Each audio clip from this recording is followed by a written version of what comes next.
देखेंगे। आज का हमारा अध्याय रहेगा जल संसाधन के बारे में।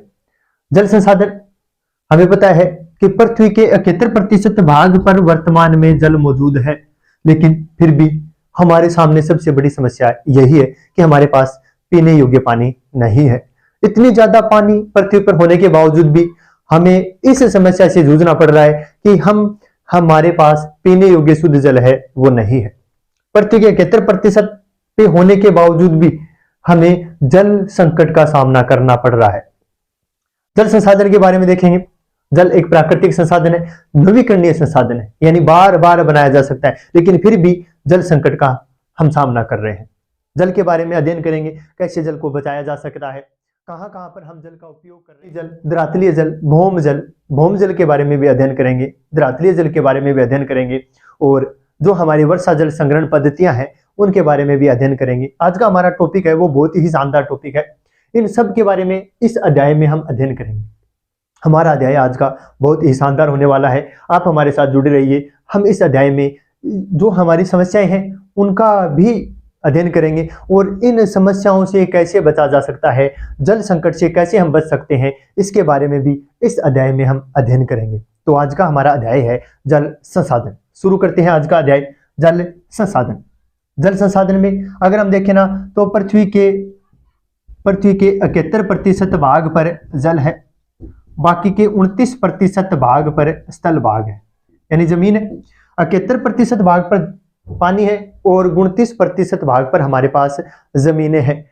ये अगर इस 71% भाग में से देखें ना तो इस जल में से लगभग 97% जल है वो खारा जल है, समुद्री जल है।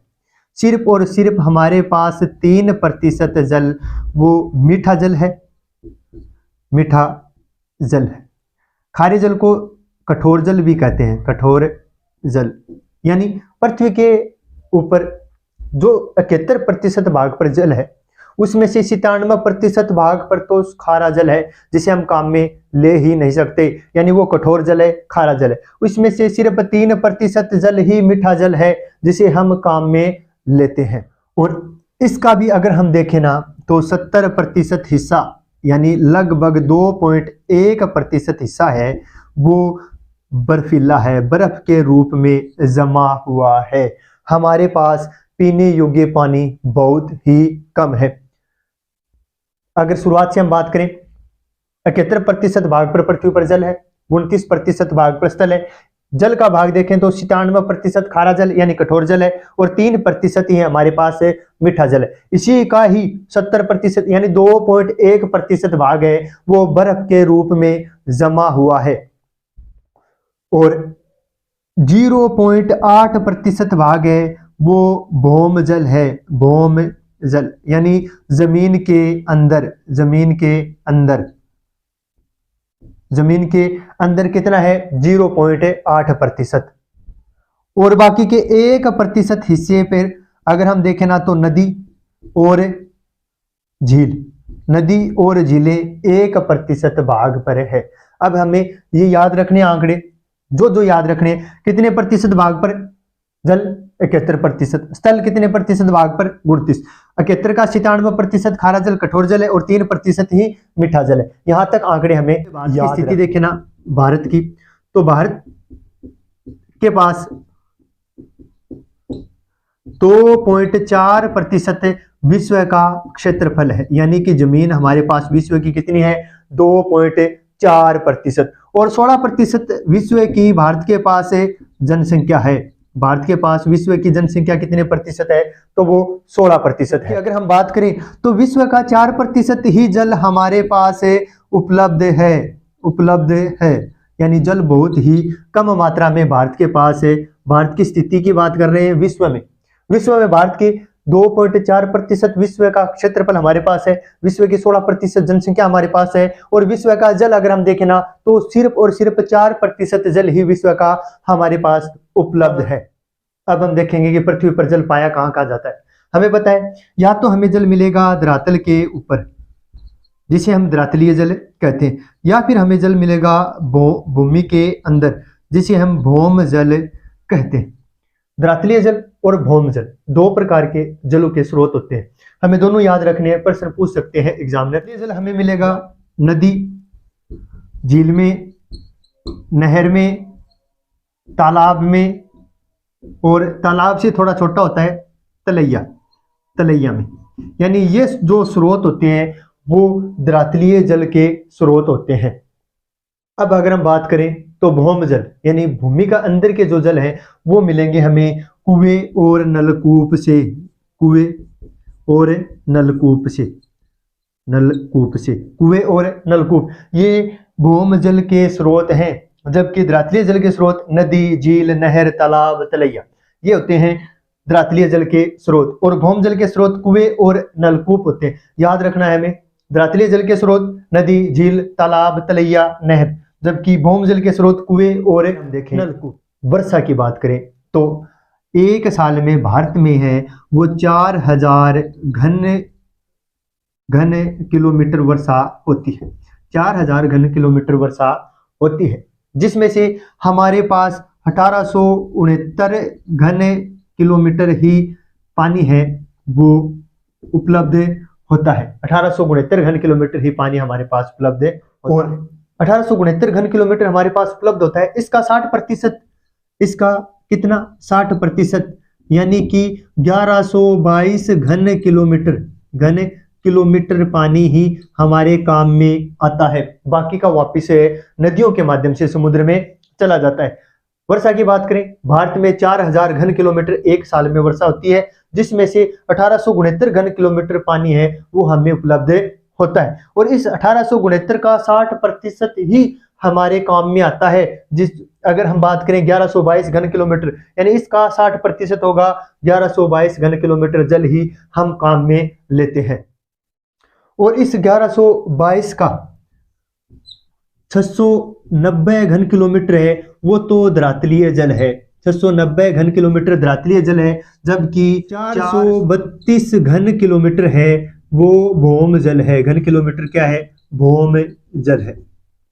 दोबारा देखिए, हमारे भारत में एक साल में 4000 घन किलोमीटर वर्षा होती है, जिसका 1869 घन किलोमीटर जल ही हमें उपलब्ध होता है, और इसका 60% 1122 घन किलोमीटर ही हम काम में लेते हैं, बाकी का जल है वो वापस नदियों के माध्यम से समुद्र में चला जाता है। इस 1122 को हम दो भागों में विभाजित करेंगे, एक द्रातलीय जल और एक भौम जल। द्रातलीय जल की अगर हम बात करें तो इसका 690 घन किलोमीटर द्रातलीय जल है, और 432 घन किलोमीटर है वो भौम जल है। खारा जल पाया जाता है। हमें पता है भारत की जो तटीय रेखा है वो दंतुरित है, यानी कटी फटी ही है। तो अगर हम देखें ना, केरल में, बंगाल में और उड़ीसा में ये लेगुन और पश्य जल पाया जाता है। लेगुन बनते कैसे हैं? ये समुद्री जल है वो, जैसे इस तरफ अरब सागर है भारत की, और इस तरफ है बंगाल की खाड़ी, बंगाल की खाड़ी समुद्री भाग है। समुद्री भाग जहां ऊंचा है और स्थलीय भाग है जहां से नीचा है, यहां से ये पानी है वो स्थलीय भाग पर आकर और एक जगह इकट्ठा हो जाता है, इकट्ठा हो जाता है, और अस्थायी तौर पर एक झील का निर्माण हो जाता है, जिसे हम लेगुन और पश्य जल कहते हैं। भारत की तटीय रेखा है वो दंतुरित है। ये लेगुन और पश्य जल हमें केरल में, बंगाल में, पश्चिमी बंगाल और उड़ीसा में देखने को मिलते हैं। तीनों राज्यों के नाम याद रखने, लेगुन और पश्य जल ये खारे जल की झीलें होती है, और ये केरल, बंगाल और उड़ीसा में देखने को मिलती है। इनमें खारा जल पाया जाता है, खारा जल पाया जाता है, खारा जल जिसे हम कठोर जल कहते हैं, पाया जाता है। अब इसका उपयोग, लेगुन और पश्य जल का उपयोग की अगर हम बात करें तो इसका उपयोग हमें पता है किस किस में होता है। एक तो मछली पालन में, मछली पालन में, मछली पालन में इनका उपयोग किया जाता है, और एक होता है चावल की कुछ किस्में ऐसी होती है जो, चावल की कुछ किस्में ऐसी होती है जिनमें खारा जल डाल, एक होता है चावल की कुछ किस्में ऐसी होती है जो खारे जल में होती है, और नारियल के पेड़ होते हैं, नारियल लगाने में भी इनका उपयोग होता है। लेगुन और पश्य जल की अगर हम बात करें, तटीय राज्य हैं बंगाल, केरल, उड़ीसा, उनमें ये लेगुन और पश्य जल पाया जाता है। इनमें खारा जल होता है। इसका उपयोग मछली पालन में किया जाता है। चावल की कुछ किस्में होती है जिनको उगाने में इनका उपयोग किया जाता है। और नारियल के पेड़ पौधे हैं, नारियल के पेड़ हैं, वो लगाने में इसका उपयोग किया जाता है। ये हमें याद रखना है। लेगुन और पश्य मांग और उपयोग, जल की मांग और उपयोग की, जल की मांग और उपयोग के बारे में अगर हम देखें ना, तो आजादी के बाद कृषि उत्पादन बढ़ाने के लिए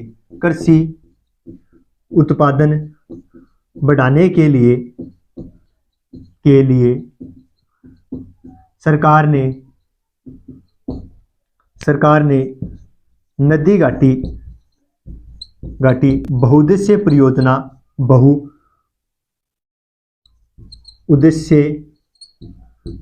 शुरू की। बहुउद्देश्य परियोजना शुरू की।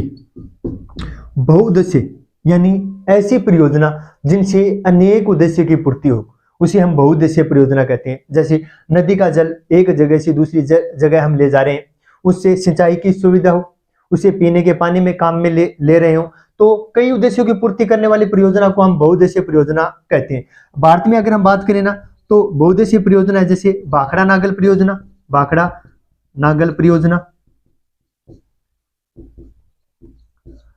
हीराकुंड परियोजना,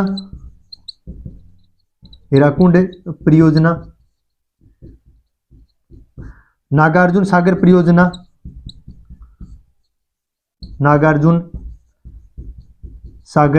परियोजना, इंदिरा गांधी नहर परियोजना,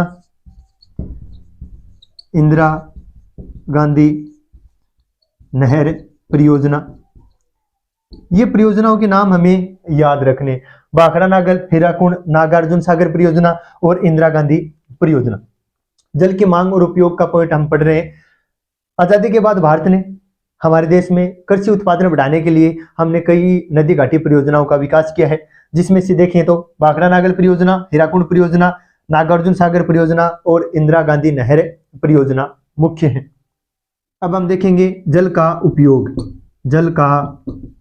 उपयोग किस किस क्षेत्र में कितना कितना उपयोग हम कर रहे हैं। हमें पता है कि धरातल पूरी पृथ्वी पर दो जगह जल पाया जाता है। एक तो जिसे हम कहते हैं धरातलीय जल, और एक हमारा है भौम जल। धरातलीय जल, भौम जल, किस क्षेत्र में इन दोनों का कितना कितना उपयोग होता है। सबसे ज्यादा अगर हम देखें तो इनका उपयोग होता है कृषि में। उसके बाद 2 नंबर उपयोग देखें तो इनका उपयोग होता है उद्योग में। उसके बाद 3 नंबर उपयोग देखें तो इनका उपयोग होता है हमारे घरों में। ये क्रम से हमें याद रखने हैं। धरातलीय जल का 89% है वो कृषि में उपयोग होता है, जबकि भौम जल का 92% जल है वो कृषि में उपयोग होता है। उद्योग में अगर हम बात करें तो धरातलीय जल का 2% उद्योग में काम में लेते हैं, और भौम जल का 5% जल है वो उद्योगों में काम में लिया जाता है। घरों में अगर हम देखें तो धरातलीय जल का उपयोग है, धरातलीय जल का उपयोग भौम जल की तुलना में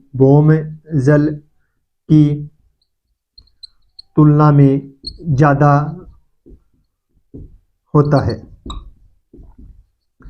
यानी धरातलीय जल का उपयोग घरों में ज्यादा होता है। धरातलीय जल जिनके स्रोत हमें पता है, नदी, झील, नहर, तालाब, तलैया, इनका उपयोग हम ज्यादा करते हैं घरों में, जबकि भौम जल का उपयोग है घरों में बहुत ही कम होता है। हमें क्रम से याद कर रखने हैं। सबसे ज्यादा धरातलीय जल का उपयोग कृषि में होता है, फिर 2 नंबर उद्योग में होता है, और 3 नंबर घरों में। भौम जल का सबसे ज्यादा उपयोग कृषि में, फिर उद्योग में, और फिर घरों में बहुत ही कम या ना के बराबर ही इनका उपयोग है। अच्छी तरह ये पाठ समझ में आया होगा, और हमारे इस चैनल को आप सब्सक्राइब कर लें ताकि आने वाले जो और लेसन है और इस लेसन का जो बाकी का पार्ट है वो आप इसी चैनल। आज का हमारा टॉपिक है वो जल संसाधन के बारे में, जल की महत्वता के बारे में, सिंचाई के बारे में चलेगा। पिछले जो पार्ट में हमने जल के बारे में पढ़ा है उसे ही आगे बढ़ाते हुए आज का हमारा पहला पॉइंट रहेगा सिंचाई के लिए जल की मांग। भाई भारत में सिंचाई की आवश्यकता ही क्यों है? सिंचाई की आवश्यकता क्यों है, इसके बारे में ये पॉइंट रहेगा। तो अगर हम देखें सिंचाई की आवश्यकता क्यों है, तो देश के अंदर वर्षा का वितरण है वो असमान है। यानी कुछ एक स्थान ऐसे हैं जहां पर वर्षा बहुत ही ज्यादा होती है, जबकि कुछ एक स्थान ऐसे भी हैं जहां पर वर्षा ना के बराबर होती है। जैसे हमारे राजस्थान में तो वर्षा बहुत ही कम, पश्चिमी राजस्थान की अगर मैं बात करूं तो वर्षा है वो बहुत ही कम होती है। तो ऐसे जिले या ऐसे राज्य जहां वर्षा ना के बराबर या कम होती है, वहां पर सिंचाई की आवश्यकता ज्यादा होती है। तो पहला पॉइंट रहेगा, सिंचाई की आवश्यकता इसलिए होती है क्योंकि भारत में वर्षा का वितरण असमान है। दूसरे पॉइंट की अगर मैं बात करूं तो भारत की जलवायु है वो उपोष्ण प्रकार की जलवायु है। उपोष्ण यानी हमारे यहाँ ज्यादा गर्मी रहती है और गर्मी से भूमि की आर्द्रता है वो जल्दी ही समाप्त हो जाती है, जिसके कारण हमारे यहाँ सिंचाई की ज्यादा आवश्यकता होती है। पहला वर्षा का असमान वितरण, और दूसरी हमारी यहाँ की जलवायु है वो उपोष्ण प्रकार की है, जिसके कारण हमारे यहाँ भूमि की आर्द्रता है वो लंबे समय तक बनी नहीं रहती, जिसके कारण अगर हमें फसल को अच्छी तरह से पकाना है, फसल का उत्पादन अच्छा करना है, उसके लिए सिंचाई की आवश्यकता होती है। और तीसरा अगर मैं देखूं, बहुफसलीकरण के कारण भी सिंचाई की आवश्यकता होती है। अगर हमें एक साल में एक से ज्यादा फसल का उत्पादन करना है, बहुफसलीकरण करना है, इसके लिए हमें सिंचाई की आवश्यकता होती है। अगर सिंचाई नहीं करेंगे तो एक साल में एक ही फसल का उत्पादन ले सकते हैं, वो भी वर्षा ऋतु में। उसके अलावा हम अच्छी फसलें नहीं बो सकते हैं। क्यों? क्योंकि हमारे यहाँ वर्षा की कमी रहती है। और अगर बहुफसलीकरण की विधा अपनानी है, एक साल में एक से ज्यादा फसल का उत्पादन करना है, जिसके लिए हमें सिंचाई की आवश्यकता होती है। तो ये 3 पॉइंट हैं जिसके कारण भारत में सिंचाई की बहुत ही ज्यादा आवश्यकता है। पहला पॉइंट अगर हम देखें तो वर्षा का असमान वितरण, दूसरा यहाँ की जलवायु है उपोष्ण है, और तीसरा बहुफसलीकरण के कारण भी हम सिंचाई की ज्यादा आवश्यकता होती है। हरित क्रांति की मैं बात करूं, हमने हरित क्रांति के बारे में पढ़ा है। हरित क्रांति डेमो के रूप में पंजाब और हरियाणा राज्य में शुरू की गई थी और वहां पर उसे ज्यादा सफलता भी मिली थी। अब सफलता मिलने के पीछे का रीजन यही था कि पंजाब और हरियाणा का 85% जो भाग है वो सिंचित है, वहां पर सिंचाई 85% भाग पर सिंचाई होती है, जिसके कारण वहां पर फसल है बहुत ज्यादा होती है। और हरित क्रांति को सफलता भी सिंचाई के कारण ही वहां पर मिली थी। अगर मैं देखूं तो राज्यों में भूमि जल है वो अत्यधिक उपयोग से नीचे जा रहा है। भूमि के जल को ज्यादातर हम काम में ले रहे हैं सिंचाई के लिए, और भूमि जल लगातार भूमि जल में गिरावट आ रही है, वो नीचे ही जा रहा है, जिसके कारण राजस्थान और महाराष्ट्र में फ्लोराइड की मात्रा बढ़ गई है। राजस्थान और महाराष्ट्र में फ्लोराइड की मात्रा है वो लगातार बढ़ रही है। उसके पीछे का रीजन क्या है कि हम भूमि जल का उपयोग है वो ज्यादा कर रहे हैं। और अगर मैं बात करूं पश्चिमी बंगाल और बिहार की, यहाँ आर्सेनिक में वृद्धि हुई है। आर्सेनिक यानी संख्या, जिसे हम कहते हैं बहुत ही खारा या कठोर, बहुत ही खारा होता है वो, उसकी मात्रा है पश्चिमी बंगाल और बिहार में लगातार बढ़ रही है। इसके पीछे भी भूमि जल का अति उपयोग है। इन दोनों अच्छे पर्सन, छोटे छोटे पर्सन बढ़ सकते हैं कि भूमि जल का ज्यादा उपयोग के कारण राजस्थान और महाराष्ट्र में कौन सी समस्या उत्पन्न हो गई है, तो हमें याद रखना है फ्लोराइड की समस्या उत्पन्न हो रही है, जबकि पश्चिमी बंगाल और बिहार में आर्सेनिक यानी संख्या की समस्या है वो उभर रही है। अब अगला पॉइंट अगर मैं बात करूं तो जल के गुणों का ह्रास, यानी जल के गुणों में कमी के बारे में। अब जल के गुणों की कमी क्यों होती है, जल में कमी, उनके गुण में कमी किस कारण होती है, उसके पीछे भी मानवीय कारक हैं। यानी जल के गुणों में कुछ अपशिष्ट पदार्थ मिलकर उसकी गुणवत्ता में कमी कर देते हैं, उसे हम जल प्रदूषण कहते हैं। जल में कुछ अपशिष्ट पदार्थ मिलकर उसके गुणों में कमी कर देते हैं, उसे हम जल प्रदूषण कहते हैं। जैसे जल गुणवत्ता कहते किसे हैं, यानी बाहरी पदार्थों से रहित जल है उसे हम शुद्ध जल या जल की गुणवत्ता कहते हैं, जो बाहरी पदार्थों से रहित हो। ऐसा जल मिलेगा कहाँ पे? अगर मैं बात करूं शुद्ध जल हमें कहां से मिलता है? शुद्ध जल ऐसे स्थानों से मिलता है जहां से नदियों का उद्गम होता है। पहाड़ी इलाके होते हैं वहां पर, जहां पर नदियों का उद्गम होता है वहीं पे हमें शुद्ध जल मिलता है। और जहां पर जनसंख्या कम रहती है वहां पर हमें शुद्ध जल मिलता है। जैसे जैसे नदियां आगे मैदानों की तरफ बढ़ती है उनमें अशुद्धियां हैं सम्मिलित होती जाती है और उसके गुणों में कमी आती जाती है। तो हमें यह भी याद रखना है कि शुद्ध जल हमें मिलता कहाँ पे है, जहां पर नदियों का उद्गम होता है वहां पर शुद्ध जल मिलेगा, और जो जहां पर जनसंख्या घनत्व है वो कम हो, जनसंख्या कम बसी हुई हो, वहां पर भी हमें शुद्ध जल मिलता है। और जैसे जैसे नदियां आगे बढ़ती जाएगी, मैदानी भागों में प्रवेश करती जाएगी, उसके गुणों में कमी आती जाएगी। अब कमी आती किस कारण से है? अगर मैं देखूं सूक्ष्म जीव बाहरी पदार्थ और उद्योगों से निकलने वाला जो अपशिष्ट कचरा है, ये सब जल में मिलकर उसके गुणों में कमी कर देते हैं। अब देखो, सूक्ष्म जीव, बाहरी पदार्थ और औद्योगिक अपशिष्ट, ये सब जल में मिलकर उसके गुणों में कमी कर देते हैं और इसे ही हम जल प्रदूषण कहते हैं। जल के गुणों में कमी आना ही जल प्रदूषण है। और जब इसके गुणों में कमी आ जाती है, तब ये मानव के लिए उपयोगी नहीं रहता, यानी प्रदूषित जल है वो मानव के लिए उपयोगी नहीं रहता है। अब इसके गुणों में कमी आ गई है, जिसके कारण मानव के लिए ये उपयोगी नहीं है। जल के गुणों का ह्रास। शुद्ध जल किसे कहते हैं? जो बाहरी पदार्थों से रहित हो। अब बाहरी पदार्थों से रहित हो उसे हम शुद्ध जल या जल की गुणवत्ता कहते हैं। जब इसमें सूक्ष्म जीव, बाहरी पदार्थ या औद्योगिक अपशिष्ट शामिल हो जाते हैं तो इसके गुणों में कमी आ जाती है, जिसके कारण ये मानव के लिए उपयोगी नहीं रहते और इसे ही हम जल प्रदूषण कहते हैं। कभी कभी प्रदूषक है वो नीचे तक यानी भूमि के अंदर तक पहुंच जाते हैं और भौम जल भी प्रदूषित कर देते हैं। ये जो बाहरी पदार्थ हैं ये कभी कभी भूमि के अंदर तक पहुंच जाते हैं और भौम जल को भी प्रदूषित कर देते हैं। अगर मैं बात करूं भारत की सबसे प्रदूषित नदियां, तो गंगा और यमुना, ये दो भारत की सबसे प्रदूषित नदियां हैं। याद रखना है हमें, गंगा और यमुना भारत की सबसे प्रदूषित नदियां।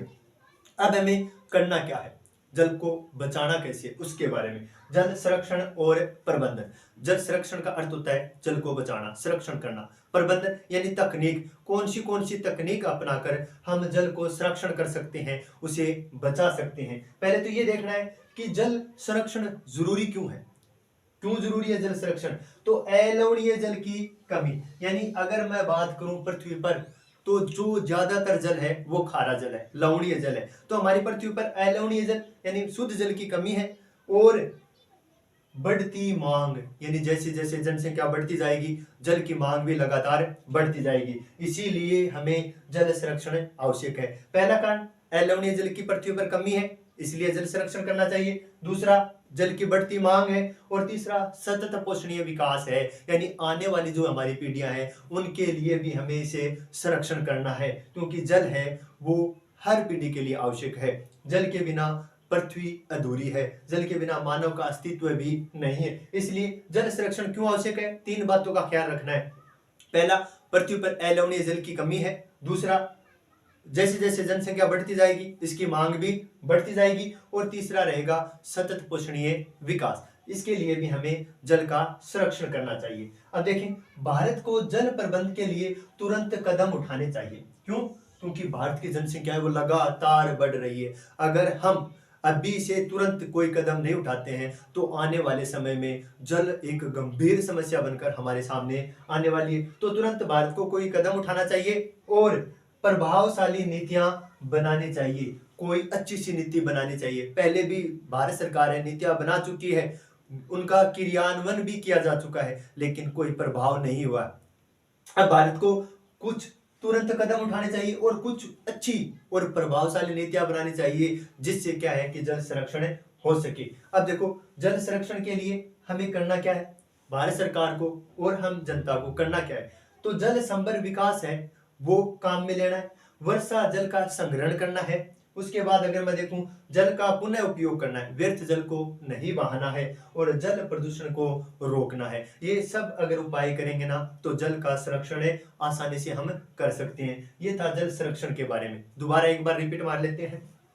सिंचाई के लिए जल की मांग है वो क्यों है भारत में? तो पहला पॉइंट अगर मैं देखूं ना तो भारत में वर्षा का असमान वितरण है। जहां कम वर्षा होती है वहां फसल है वो सिंचाई के द्वारा ही होती है। और भारत की जलवायु उपोष्ण है, इसका मतलब है यहाँ पर तापमान ज्यादा रहता है जिससे आर्द्रता में कमी आती है और आर्द्रता कम होने से फसल का उत्पादन भी कम होता है और आर्द्रता बनाए रखने के लिए हमें सिंचाई की आवश्यकता होती है। और तीसरा कारण रहेगा बहुफसलीकरण के कारण, यानी एक साल में एक से ज्यादा फसल अगर हमें उत्पादन करनी है तो सिंचाई की आवश्यकता होती है। ये 3 कारण है भारत में सिंचाई के लिए। अब अगर मैं देखूं हरित क्रांति का डेमो है पंजाब और हरियाणा में किया गया था। डेमो के रूप में उसे पंजाब और हरियाणा में काम में लिया गया था और वहां पर 85% है। अब देखो, हरित क्रांति शुरू करने का मुख्य उद्देश्य यानी फसल का उत्पादन बढ़ाना था। अब फसल का उत्पादन कहाँ बढ़ेगा? जहां सिंचाई ज्यादा होगी। और पंजाब और हरियाणा ऐसे राज्य थे जहां पर 85% जमीन है वो सिंचित है, सिंचाई होती है। इसलिए डेमो के रूप में हरित क्रांति शुरू पंजाब हरियाणा से की गई थी। राज्यों में भौम जल है वो अत्यधिक उपयोग से भौम जल में कमी आ रही है, और उसकी कमी के कारण राजस्थान और महाराष्ट्र में फ्लोराइड की मात्रा बढ़ रही है। जबकि पश्चिमी बंगाल और बिहार की मैं बात करूं तो आर्सेनिक यानी संख्या है वो लगातार बढ़ रहा है, यानी पानी में कठोरता आ रही है, खारापन आ रहा है। जल के गुणों का ह्रास यानी जल के गुण में कमी आना क्या कहलाता है? जल प्रदूषण कहलाता है। अब शुद्ध जल की अगर मैं बात करूं तो बाहरी पदार्थों से रहित जल होता है, उसे हम शुद्ध जल कहते हैं। वो मिलेगा हमें जहां पर नदियों का उद्गम होता है और जहां पर जनसंख्या है वो कम होती है, वहां पर हमें शुद्ध जल मिलेगा। जैसे जैसे नदियां आगे बढ़ती जाएगी, मैदानी इलाकों में प्रवेश करेगी, जनसंख्या जहां ज्यादा निवास करती है, जहां उद्योग धंधे ज्यादा है, वहां पर नदियां जाएगी तो प्रदूषित होती जाएगी। अब अगर मैं देखूं तो जल को प्रदूषित करता कौन है? सूक्ष्म जीव, बाहरी पदार्थ और औद्योगिक अपशिष्ट मिलकर उसके गुणों में कमी कर देते हैं। इसे हम जल प्रदूषण कहते हैं। और ये जल है वो मानव के लिए उपयोगी नहीं रहता है। कभी कभी प्रदूषक है वो भूमि के अंदर तक चला जाता है, जिससे भौम जल में भी कमी आ जाती है, भौम जल भी प्रदूषित हो जाता है। और प्रदूषित नदियों की मैं बात करूं भारत में, गंगा और यमुना ये भारत की सबसे ज्यादा प्रदूषित नदियां हैं। जल संरक्षण और प्रबंधन। संरक्षण का अर्थ होता है बचाना, प्रबंधन मतलब कौन सी तकनीक अपनाकर हम उसे बचा सकते हैं।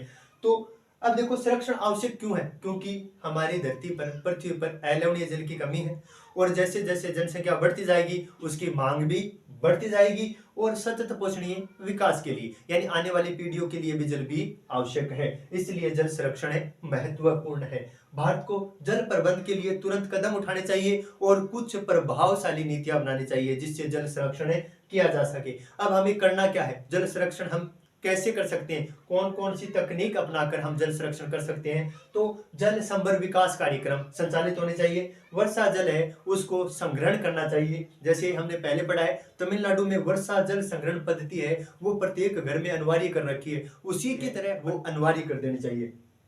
जल का पुनः उपयोग है वो जल का दोबारा उपयोग करना चाहिए, जल को व्यर्थ नहीं बहाना चाहिए। अब देखो कि उसका जल हम दोबारा काम में ले सकते हैं। और जल प्रदूषण को हमें रोकना चाहिए, यानी इन अपशिष्ट पदार्थों से जल को सुरक्षित रखना चाहिए। ये था हमारे जल प्रदूषण के बारे में रहेगा हमारा जल प्रदूषक निवारण। अगर मैं देखूं कि उपलब्ध जल संसाधनों का तेजी से निम्नीकरण हो रहा है, निम्नीकरण हो रहा है, यानी हमारे पास जो जल के संसाधन है उनका तेजी से लगातार निम्नीकरण हो रहा है, उनमें कमी आ रही है। अब अगर मैं देखूं कमी के कारण, पहले मैंने आपको बता दिए कि जल जैसे नदी पहाड़ी क्षेत्र से निकलती है तो वहां पर एकदम शुद्ध जल मिलता है। क्यों? क्योंकि वहां पर जनसंख्या क्या होती है? जनसंख्या कम होती है, वहां पर हमें शुद्ध जल मिलता है। और जैसे जैसे नदियां आगे बहती चली जाती है, मैदान में प्रवेश करती है, प्रवेश करने के बाद इसके जल का उपयोग है वो शुरू हो जाता है।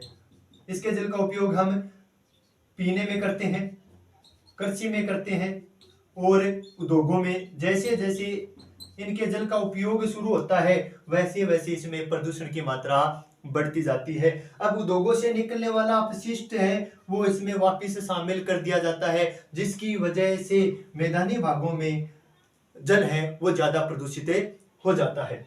अगर मैं बात करूं जल में प्रदूषकों की मात्रा है वो गर्मी में बढ़ती है, जल में प्रदूषक की मात्रा है वो गर्मी में बढ़ती है। क्यों? क्योंकि उस समय नदी का प्रवाह है वो धीरे धीरे होता है, नदी का प्रवाह कम होता है, जिसके कारण प्रदूषक है उनकी मात्रा, उनका जमाव है वो गर्मियों में ज्यादा हो जाता है। हमें याद रखना है बस। उपलब्ध जल संसाधनों का तेजी से निम्नीकरण हो रहा है। जैसे ही नदियां पहाड़ी भागों से निकलती है उनमें शुद्ध जल पाया जाता है, और जैसे जैसे वो आगे बढ़ती जाती है मैदानों में प्रवेश करना शुरू कर देती है, जैसे ही उसके जल को हम पीने में हम घरेलू कार्य में और उद्योगों में, हम कृषि में हम उसे काम में लेने लगते हैं तो उसमें प्रदूषण की मात्रा बढ़ती जाती है और धीरे धीरे उद्योगों से निकलने वाला अपशिष्ट बाह्य स्रोत जो कचरा होता है वो नदियों में वापस मिला दिया जाता है, जिसके कारण नदियां हैं वो प्रदूषित हो जाती है। और जल में प्रदूषकों की मात्रा है वो गर्मी में बढ़ती है। गर्मी में बढ़ने का पीछे का रीजन है कि गर्मी में नदियों का बहाव है वो बहुत ही कम होता है, जिसके कारण प्रदूषक की मात्रा है वो कम हो जाती है। अगर मैं बात करूं केंद्रीय प्रदूषण नियंत्रण बोर्ड और राज्य प्रदूषण नियंत्रण बोर्ड, ये दोनों मिलकर केंद्रीय प्रदूषण नियंत्रण बोर्ड और राज्य प्रदूषण नियंत्रण बोर्ड दोनों मिलकर 7 स्टेशनों पर 507, याद रखना है 507 स्टेशनों पर जल राष्ट्रीय जल संसाधन की गुणवत्ता की मॉनिटरिंग कर रहे हैं, मॉनिटरिंग कर रहे हैं।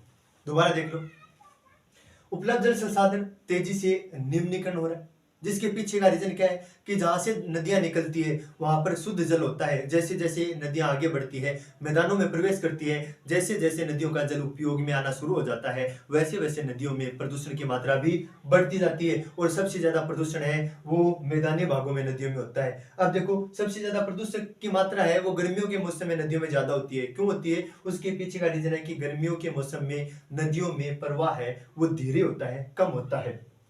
अगर मैं बात करूं केंद्रीय प्रदूषण नियंत्रण बोर्ड और राज्य प्रदूषण नियंत्रण बोर्ड की, ये दोनों मिलकर 507 स्टेशनों पर राष्ट्रीय जल संसाधन की गुणवत्ता की मॉनिटरिंग कर रहे हैं। ये दोनों मिलकर केंद्रीय प्रदूषण नियंत्रण बोर्ड और राज्य प्रदूषण नियंत्रण बोर्ड दोनों मिलकर 507 स्टेशनों पर राष्ट्रीय जल संसाधन की गुणवत्ता की मॉनिटरिंग कर रहे हैं। की मैं बात करूं, देखो कि प्रदूषित नदियां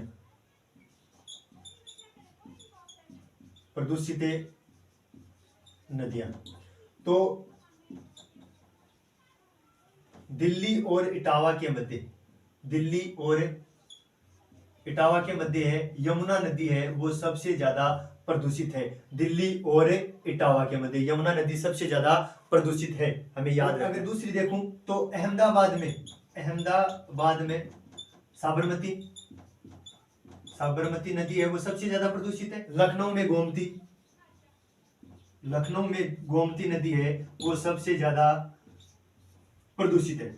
अगर मैं बात करूं मदुरई की, तो मदुरई में काली नदी है वो सबसे ज्यादा प्रदूषित है। ये नदियों के बारे में मैं आपको बता रहा हूं कि प्रदूषित नदियां कौन कौन सी है। दिल्ली और इटावा के मध्य यमुना नदी है वो सबसे ज्यादा प्रदूषित है। अहमदाबाद में साबरमती नदी है वो सबसे ज्यादा प्रदूषित है। लखनऊ में गोमती, मदुरई की अगर मैं बात करूं काली, अडियार और कुवम, ये नदियां हैं वो मदुरई में सबसे ज्यादा प्रदूषित है। काली, अडियार और कुवम। हैदराबाद में मूसी नदी है वो सबसे ज्यादा प्रदूषित है। हैदराबाद में मूसी नदी है वो सबसे ज्यादा प्रदूषित है। अगर मैं बात करूं गंगा की, तो कानपुर और वाराणसी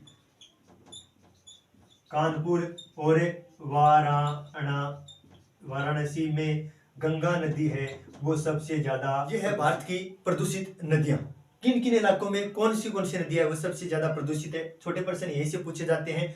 दिल्ली से इटावा के मध्य यमुना नदी है वो सबसे ज्यादा प्रदूषित है। अहमदाबाद में साबरमती, लखनऊ में गोमती नदी, मदुरई में काली, अडियार और कुवम नदी, हैदराबाद में मूसी और कानपुर और वाराणसी के अंदर है वो गंगा नदी सबसे ज्यादा प्रदूषित है। भारत सरकार के द्वारा कुछ अधिनियम बनाए गए हैं, हमें याद रखना है। जल अधिनियम 1974, जल अधिनियम हमारे यहाँ पर 1974 में बन गया था।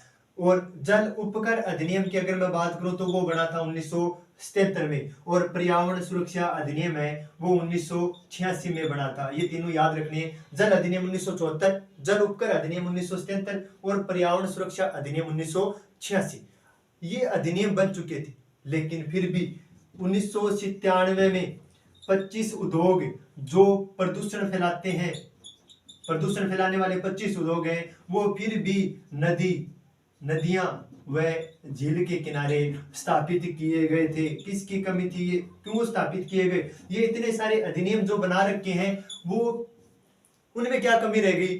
फिर भी ये अधिनियम पहले बनाए जा चुके हैं, अब इनमें कमी क्या रह गई थी कि 1997 में 25 और प्रदूषण फैलाने वाले जो उद्योग हैं वो नदी और झील के किनारे स्थापित कर दिए गए।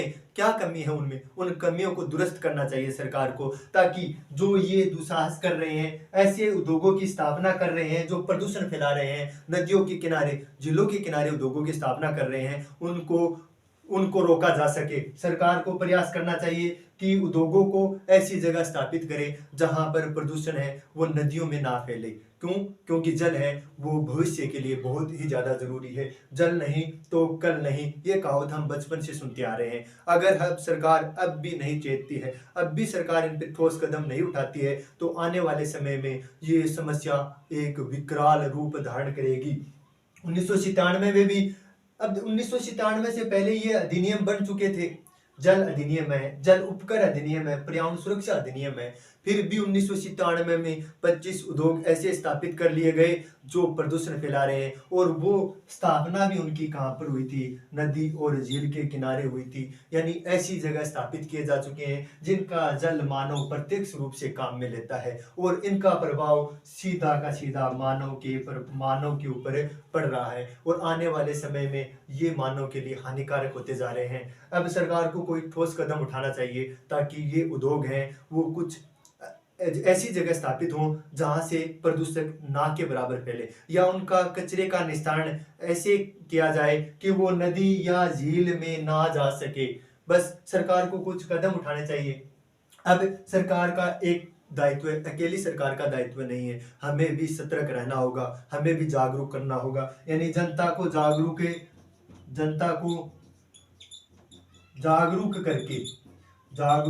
करके हम जल संरक्षण कर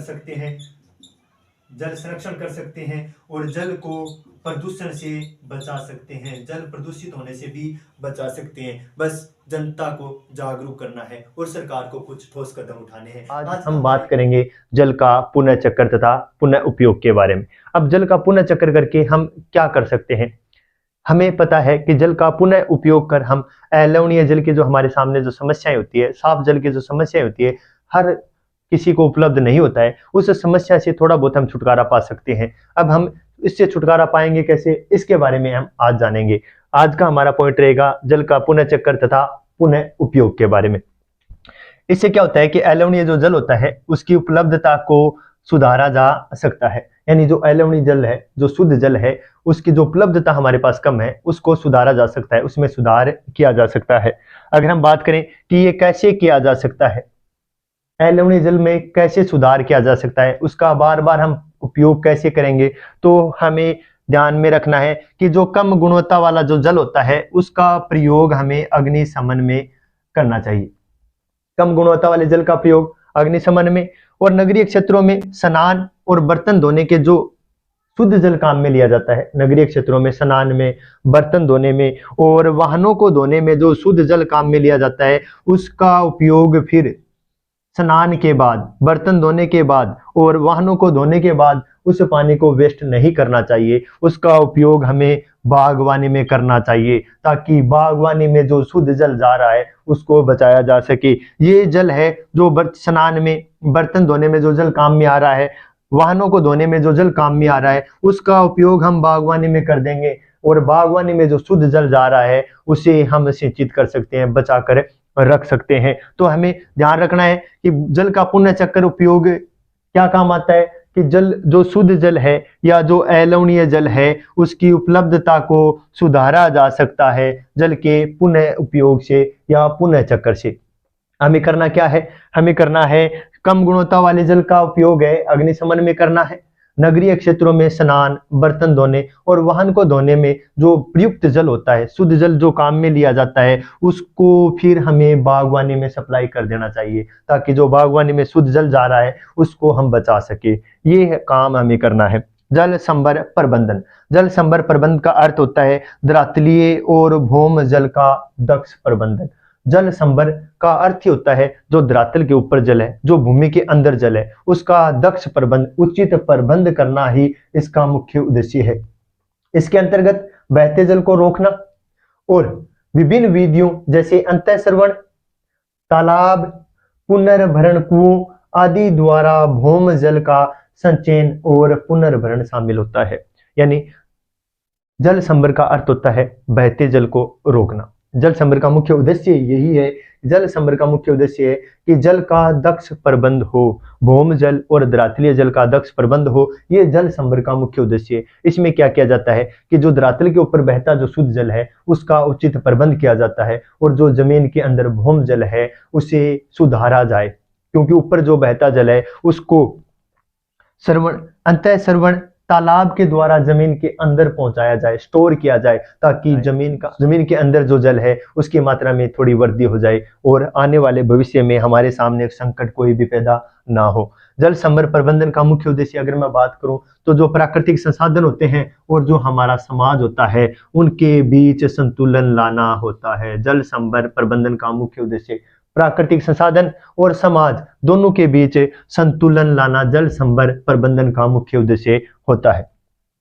जल संभर की व्यवस्था की सफलता अगर मैं बताऊं, सफलता की बात करें तो वो संप्रदाय के सहयोग पर निर्भर करती है। सरकार कुछ भी प्रयास कर ले, कुछ नहीं हो सकता जब तक कि हम सरकार का सहयोग नहीं करेंगे। यानी प्रत्येक संप्रदाय के सहयोग से ही जल संभर की व्यवस्था है वो उसकी सफलता निर्भर करती है, संप्रदाय के सहयोग पर ही निर्भर करती है। जल संभर कार्यक्रम की अगर हम बात करें ना तो केंद्र सरकार के द्वारा एक कार्यक्रम संचालित होता है हरियाली केंद्र सरकार के द्वारा संचालित कार्यक्रम है।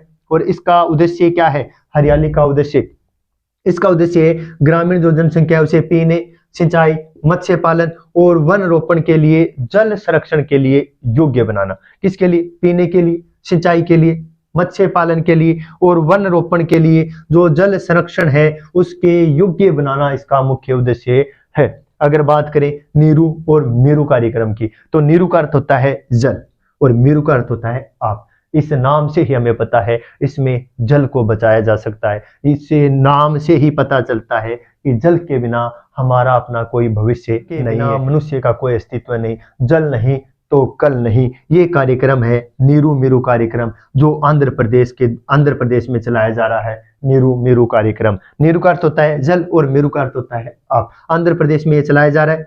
अरवारी पानी कार्यक्रम की अगर मैं बात करूं, अरवारी पानी संसद की, तो ये हमारे अलवर जिले में, राजस्थान के अलवर जिले में ये कार्यक्रम संचालित किया जा रहा है। और इसमें लोगों के सहयोग से विभिन्न जल संग्रहण संरचनाएं हैं वो बनाई जा रही है। लोगों के सहयोग से विभिन्न जल संग्रहण संरचनाएं, जैसे जोहड़ का निर्माण कर दिया, रोक बांध बना दिए, ये लोगों के सहयोग से ये कार्यक्रम संचालित हो रहा है। अलवर में जोहड़ का निर्माण लोगों के सहयोग से किया जा रहा है और रोक बांध बनाए जा रहे हैं। ये अरवारी पानी संसद कार्यक्रम है, अलवर राजस्थान में संचालित किया जा रहा है। अगर हम बात करें तमिलनाडु की, तमिलनाडु ने ऐसी योजना बनाई है, जल संग्रहण संरचना एक अनिवार्य कर दिया है प्रत्येक घर में। अगर आप नया घर बना रहे हैं तो आपको जल संग्रहण की संरचना आवश्यक बनानी पड़ेगी। तमिलनाडु सरकार का बहुत ही अच्छा कदम है। क्योंकि इससे हम जो वर्षा का पानी है उसे स्टोर कर सकते हैं, उसे बचा कर रख सकते हैं और इससे अलवणीय जल की मात्रा है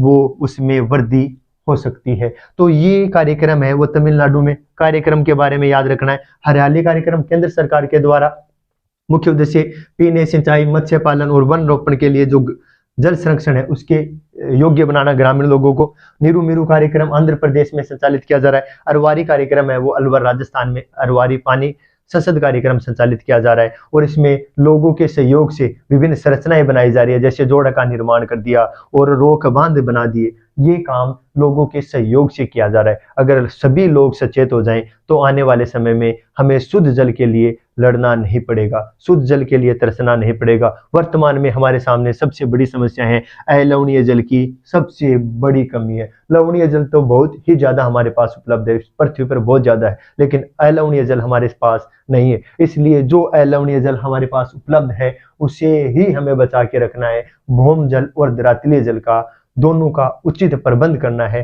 ताकि इसका अनियमित उपयोग से हमारे सामने आगे कोई समस्या है वो विकराल रूप ना ले ले। तो अब हमारा पॉइंट रहेगा वर्षा जल संग्रहण के बारे में। वर्षा जल संग्रहण, वर्षा जल संग्रहण के क्या क्या फायदे हैं इसके बारे में। इसके द्वारा हम पानी की प्रत्येक बूंद, वर्षा की प्रत्येक बूंद को एकत्रित कर सकते हैं और भूमिगत जल जो भूमिगत जल में वृद्धि कर सकते हैं। अब देखें वर्षा जल संग्रहण की विधियां। वर्षा जल संग्रहण इकट्ठा करने के क्या क्या फायदे हैं। अगर मैं 1 नंबर बात करूं, वर्षा जल संग्रहण पानी की उपलब्धता को बढ़ाता है, पानी की उपलब्धता को बढ़ाता है। यानी एक तो फायदा ये रहेगा हमारे सामने कि जो हमारे पास पानी है उसमें इजाफा हो जाएगा, उसकी उपलब्धता ज्यादा हो जाएगी, यानी पानी की उपलब्धता को ये। 2 नंबर रहेगा भूमिगत जल, भूमिगत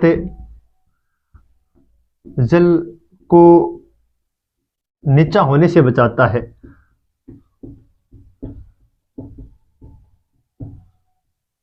यानी एक तो जल की जो उपलब्धता है, जल की जो उपलब्धता है उसको बढ़ाता है। एक भूमिगत जल है जिसे हम लगातार काम में लेंगे तो वो नीचा जा रहा है, उसको नीचा जाने से भी ये वर्षा जल संग्रहण है, ये उसे नीचा जाने से भी रोकता है। तीसरा फायदा अगर मैं देखूं वर्षा जल संग्रहण का, फ्लोराइड व नाइट्रेस जैसे संदूषकों को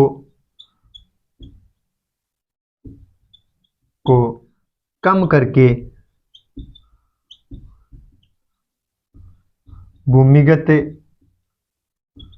जल की गुणवत्ता बढ़ाता है। ये वर्षा जल संग्रहण के फायदे हैं। 1 नंबर फायदा देखें तो वर्षा जल संग्रहण पानी की उपलब्धता को बढ़ाता है। दूसरा भूमिगत जल जो लगातार नीचे जा रहा है उसे नीचा होने से बचाता है। तीसरा फ्लोराइड और नाइट्रेस जैसे संदूषक होते हैं वो उसको कम करके भूमिगत जल की गुणवत्ता को लगातार ये बढ़ाता रहता है। वर्षा जल संग्रहण की अगर हम बात करें ना, अलग अलग क्षेत्रों में अलग अलग विधियां हैं वो प्रचलित है। अगर हम राजस्थान की बात करें तो राजस्थान में जोहड़ वर्षा जल संग्रहण की विधियां हैं। टांका जिसे हम पश्चिमी राजस्थान में अलग अलग नामों से जानते हैं, और वर्षा जल संग्रहण की सबसे ज्यादा विधि यही काम में आती है। राजस्थान में जोहड़, टांका, कुंड, यानी जो टांका या कुंड की मैं बात करूं तो ये एक भूमिगत संरचना होती है और ऊपर से ढकी हुई होती है ताकि पानी को स्टोर किया जा सके और उसे अच्छा रखा जा सके, इसलिए ऊपर से इसे ढक दिया जाता है। और ये राजस्थान में वर्षा जल संग्रहण की प्राचीन विधि है, परंपरागत विधियों की अगर मैं बात करूं तो झील, तालाब, वर्षा जल संग्रहण की विधियां हैं। राजस्थान में जोहड़ और टांका वर्षा जल संग्रहण की परंपरागत विधि है। और अन्य विधियों की अगर हम बात करें वर्षा जल संग्रहण की, झील है, तालाब है, ये वर्षा जल संग्रहण की विधियां हैं। वर्षा जल संग्रहण हमें क्यों करना चाहिए? क्योंकि ये पानी की उपलब्धता को बढ़ाता है, भूमिगत जल को नीचा होने से बचाता है और संदूषकों को कम करके, फ्लोराइड और नाइट्रेस जैसे संदूषक होते हैं उनको कम करके भूमिगत जो जल होता है उसकी गुणवत्ता को भी लगातार बढ़ाता रहता है। और वर्षा जल संग्रहण की विधियां झील और तालाब है, जबकि राजस्थान में जोहड़ और टांका यानी भूमिगत संरचना होती है जो ऊपर से ढकी हुई होती है, ये वर्षा जल संग्रहण की विधियां हैं। अब हम देखेंगे भारतीय राष्ट्रीय जल नीति 2002 की मुख्य विशेषताएं। जल नीति 2002 की मुख्य विशेषताओं की अगर हम बात करें तो इसमें 7 विशेषताएं बताई गई है। भारतीय राष्ट्रीय जल नीति 2002 की मुख्य विशेषता है 7। 1 नंबर विशेषता, जहां पेयजल का कोई स्रोत नहीं है वहां सिंचाई व बहुउद्देशीय परियोजना में पानी को, पीने का जो पानी होता है उसको जल घटक के रूप में शामिल करना पहला उद्देश्य। भारतीय राष्ट्रीय जल नीति 2002 की मुख्य विशेषताएं, इसमें पहली विशेषता है जहां पीने के जल का कोई स्रोत नहीं है उसे बहुउद्देशीय परियोजना और सिंचाई के साथ पीने के जल को मुख्य घटक के रूप में सम्मिलित करना चाहिए। दूसरी विशेषता है कि पहली प्राथमिकता है वो पेयजल सभी को, चाहे वो मानव जात हो या फिर प्राणी जात हो, सभी को पेयजल उपलब्ध करवाना। दूसरा मुख्य उद्देश्य सभी को पेयजल उपलब्ध करवाना, यानी सभी मानव जाति और सभी प्राणियों को पेयजल उपलब्ध करवाना इसका दूसरा उद्देश्य है। तीसरा उद्देश्य है भौम जल के शोषण को सीमित करना, यानी जो भौम जल का शोषण कर रहे हैं उसे सीमित करना तथा नियमित करने के लिए और उपाय खोजना, यानी जितना हो गया उतना तो शोषण हो गया, लेकिन अब उसे बचा के रखना है। भौम जल के जो शोषण है उसे सीमित करना है और उसके नियमित करने के लिए जो उपाय किए जाएं वो उपाय भी करना है। ये तीसरी विशेषता है। चौथी विशेषता सतह और भौमजल की गुणवत्ता की नियमित जांच होनी चाहिए, यानी भौमजल है और सतही जो जल है उसकी गुणवत्ता की नियमित जांच हो और जल की गुणवत्ता सुधारने के लिए एक चरणबद्ध लगातार तरीके से कार्यक्रम संचालित करना, ये उसका चौथा उद्देश्य या चौथी विशेषता है। यानी सतह और भौमजल की गुणवत्ता की नियमित जांच की जाए और उसकी गुणवत्ता सुधारने के लिए एक चरणबद्ध कार्यक्रम सरकार को संचालित करना है। पांचवी विशेषता अगर हम देखें तो जल की सभी विविध प्रयोगों में कार्य क्षमता सुधारनी चाहिए, यानी जो जल का विविध तरह से उपयोग हो रहा है उसकी कार्य क्षमता को सुधारना है। छठी विशेषता है जल के लिए जागरूकता विकसित करना, यानी प्रत्येक नागरिक को जागरूक करना है ताकि जल का सीमित उपयोग हो और जल को बचाया जा सके। सातवीं विशेषता है शिक्षा, विनिमय, उपक्रम, प्रेरक और अनुकरणों द्वारा संरक्षण चेतना बढ़ानी चाहिए, यानी शिक्षा के द्वारा,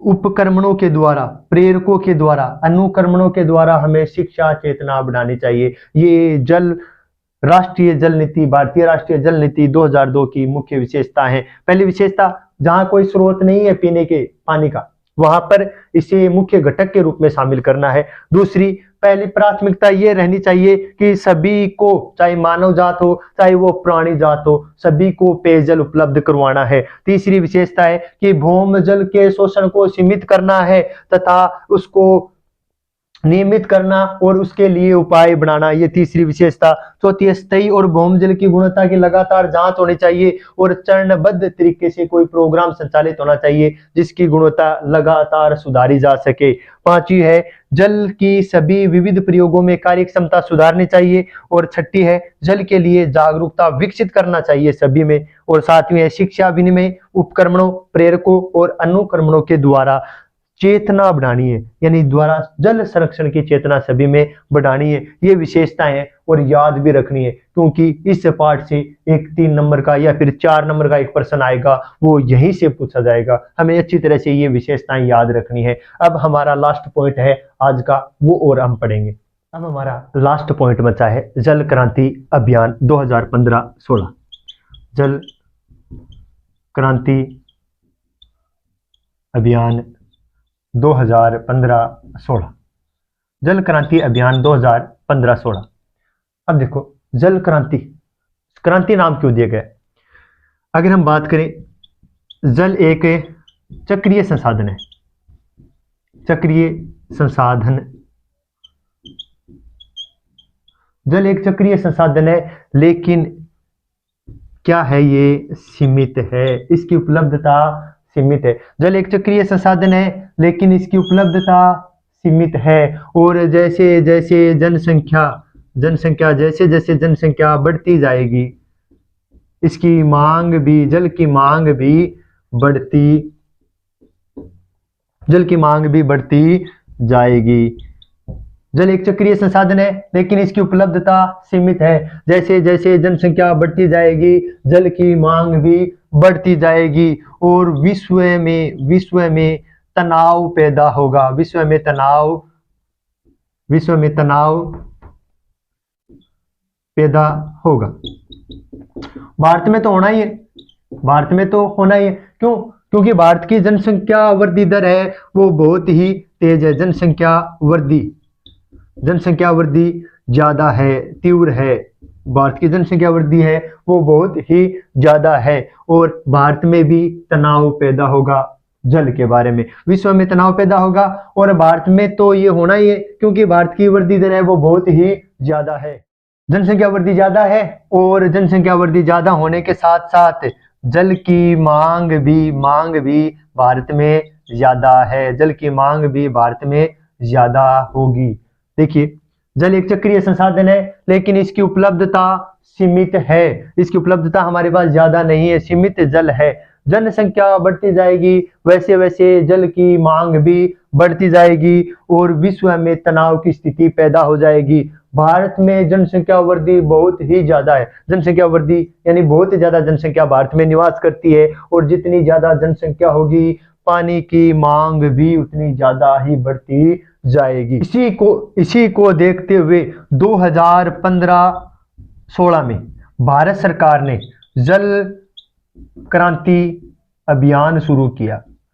जल क्रांति अभियान 2015-16 में शुरू किया। इसका मुख्य उद्देश्य जल क्रांति अभियान का मुख्य उद्देश्य है प्रति व्यक्ति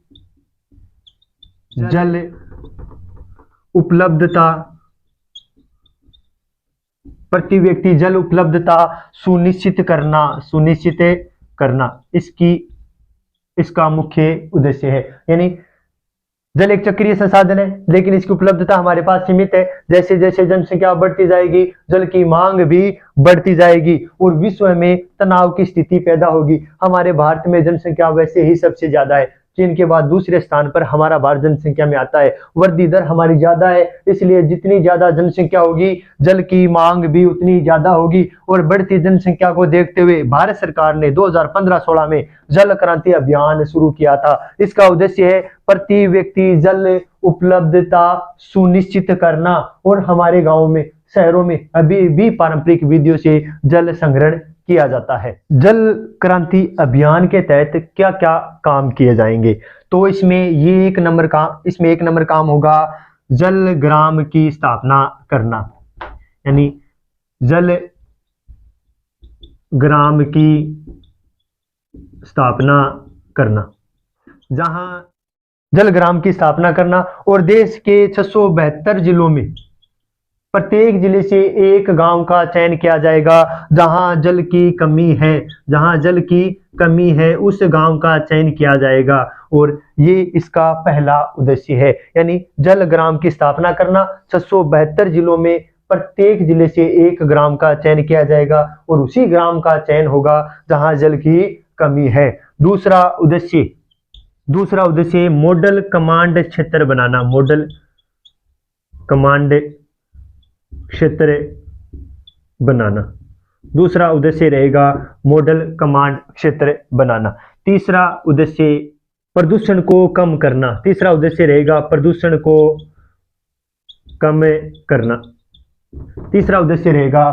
को कम करना। पहला है जल ग्राम की स्थापना करना, यानी देश के 672 जिलों में प्रत्येक जिले से एक गांव का चयन किया जाएगा जहां जल की कमी है और इसे जल ग्राम के रूप में विकसित किया जाएगा। दूसरा है मॉडल कमांड क्षेत्र बनाया जाएगा। तीसरा है प्रदूषण को कम करने के उपाय, प्रदूषण को कम करना। और चौथा है लोगों में जागरूकता पैदा करना। लोगों में जागरूकता पैदा करना। चौथा रहेगा लोगों में जागरूकता पैदा करना। ये चार इसके उद्देश्य रहेंगे। पहला जल ग्राम की स्थापना करना, दूसरा मॉडल कमांड क्षेत्र बनाना, तीसरा प्रदूषण को कम करना और चौथा रहेगा लोगों में जागरूकता पैदा करना। चाहे वो टीवी हो, रेडियो हो, समाचार पत्र हो या फिर और मीडिया हो, उसके माध्यम से लोगों में जागरूकता पैदा करना। ये था हमारा पाठ जल संसाधन। आशा करता हूं पूरा का पूरा पाठ है वो आपको अच्छी तरह समझ में आ गया होगा।